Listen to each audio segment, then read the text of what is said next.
Hi everybody, and a huge warm welcome to part 2 in my short videos about connecting with the fairy realm. And happy almost Samhain.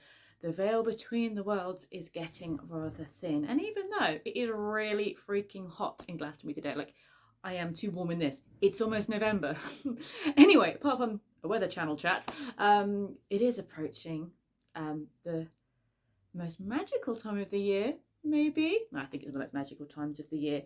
And to you guys in the Southern Hemisphere, it is also the most magical time of the year because, let's face it, all the festivals are magical. But it's Beltane for my lovely friends in the Southern Hemisphere and Samhain almost for us here in the Northern Hemisphere. And today in Glastonbury is going to be a big dragons parade and a wild hunt parade, I think. So if it gets very noisy, that's why. If it starts getting drummy in the background, it's because of that.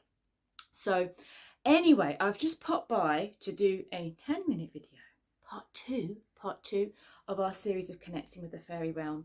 And this video is going to be about going out there into the world to connect with the fairies. And then part 3 will be about creating that connection at home, finding ways in your daily life to really honour the fairies and to work with them in your home and your garden, particularly your garden, but home is also very, very good. So today we're going to look at how to connect with fairies in the world. So you don't have to go to somewhere that's steeped with magic to make that connection. Fairies are part of the natural world, and so are we. We have just forgotten that. So to connect with the fairy realm, it is becoming attuned back to our natural state, to be reattuned and realigned with nature. There are going to be some places in nature, in the wilds, which are natural portals, natural places where fairy connection happens or where the veils are thinner. And some of those are like Glastonbury. Yes, definitely that's a place where the veils are thin. And there's plenty of other places that all over the world which generally have quite a lot of folklore and mythology attached to them. But that does not mean you cannot connect with fairies if you live somewhere where there isn't that connection or you haven't heard anything about that connection. The first thing you can do, if you are anxious about just going out there and just going for it, as I like to do, I like to just go out there and see what happens. But what could be a really, really good thing to do is to start researching folklore in your area. It may not be easy to find. It may be hidden underneath Christian folklore. But look at the names, look at the wells in your area, the springs, any fairy tales, any folklore, any maybe strange occurrences that happen in the space that you are, near the land that you are. If you've got a car or you can make the transport, there could be somewhere, within a short distance that you can connect with. Find the folklore of where you live.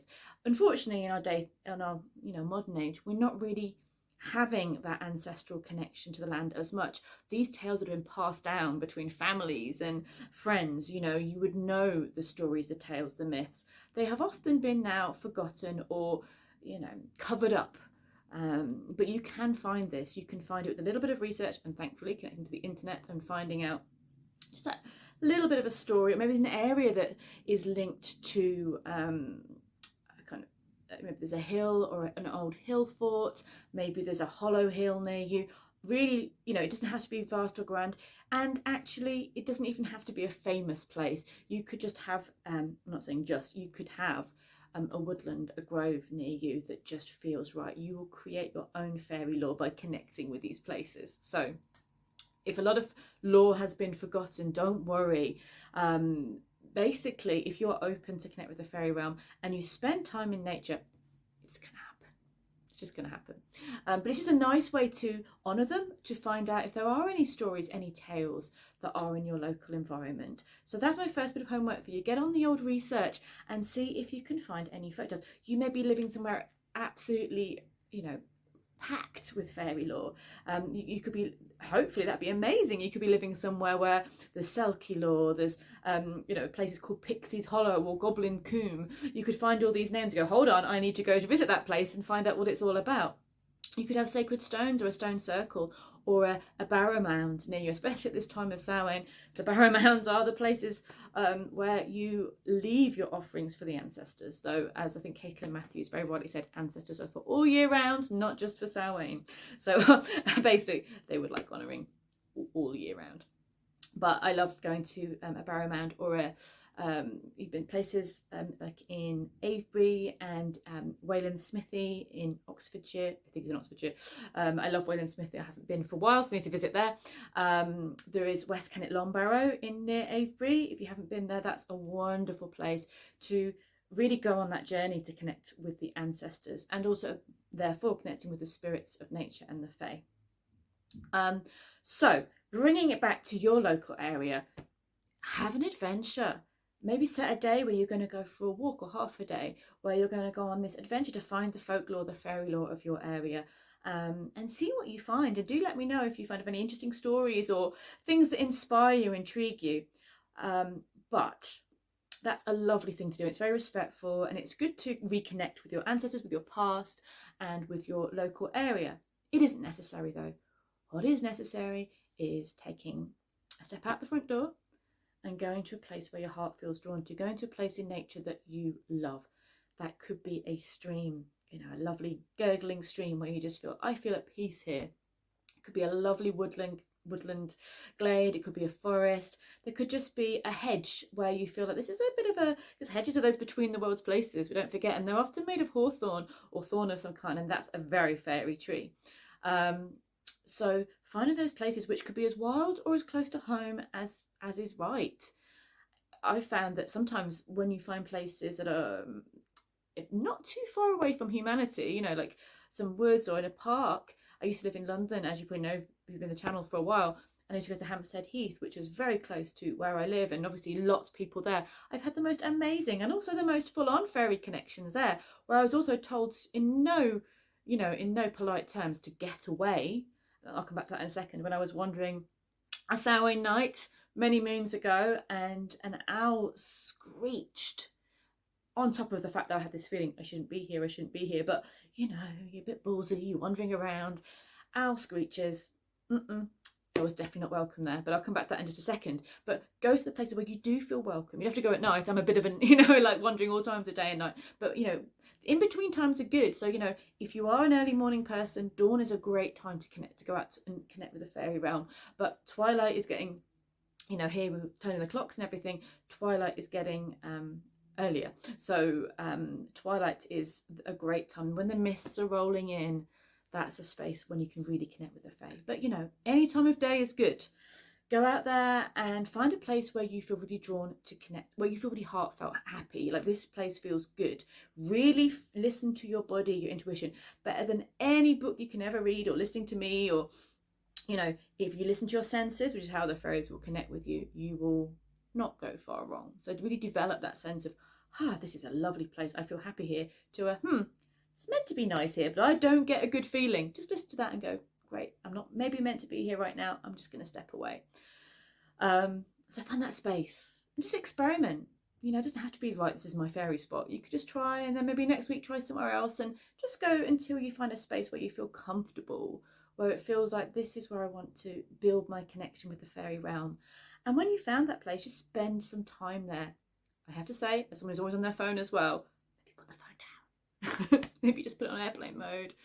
Just take some deep breaths and really become aware of the world around you.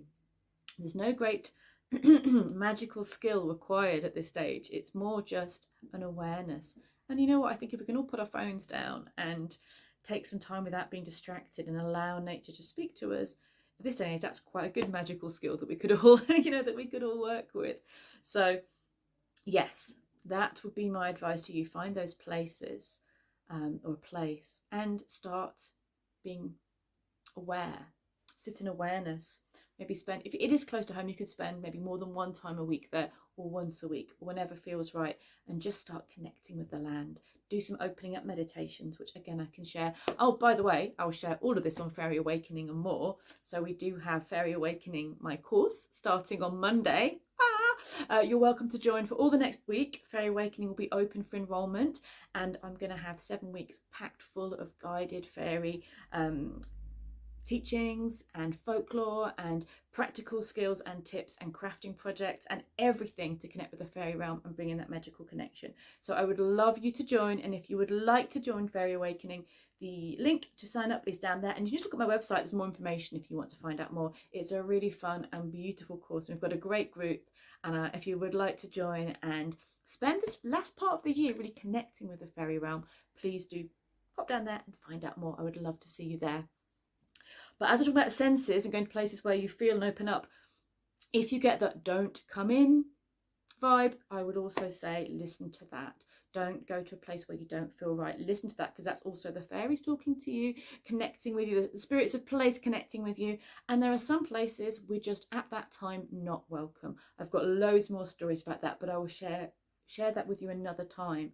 So go to a place you feel drawn, go to a place where you feel that magical connection, and just sit, be, open up. Maybe talk to the fairies, connect with them, say hi, tell them who you are and what you would like to do, and leave, if you wish, a biodegradable offering, something that won't pollute the area, that won't harm the animals. You know, really think this through. Like, if it's going to poison a local animal, don't leave it there. If it's going to cause litter, don't leave it there. But if it's going to be something that's going to be good for you and good for nature, then the fairies will love it.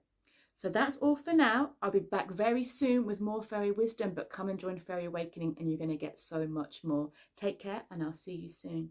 Bye.